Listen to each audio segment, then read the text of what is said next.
L'équipe féminine de handball dans la catégorie U17 s'est inclinée hier contre le Nigeria. Les deux équipes ont lourdement bataillé en offrant un spectacle somptueux au public. Cependant, la formation visiteuse démarre sans complexe et la compétition devant le pays organisateur. C'est un reportage d'Ali Badara Kamara, rendu en studio par Guy Prilba.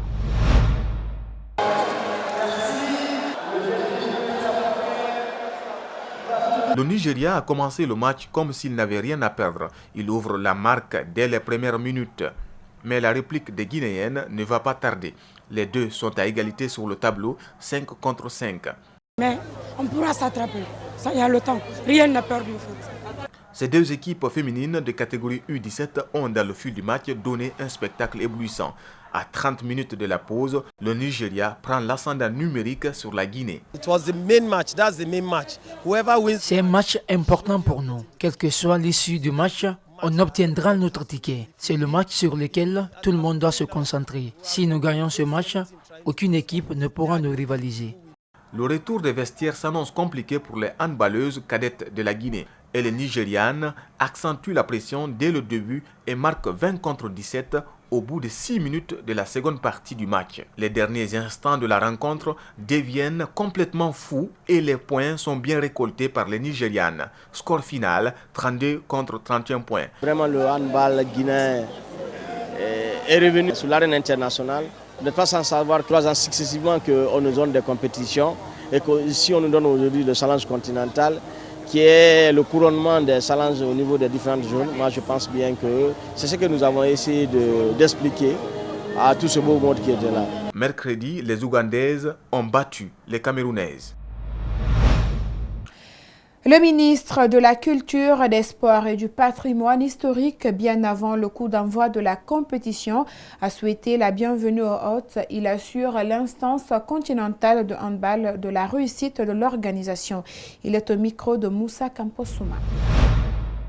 J'adresse mes sincères remerciements à la Confédération africaine de handball pour le choix porté sur la Guinée pour abriter cette grande compétition sportive qui rassemblera la jeunesse africaine pendant 5 jours.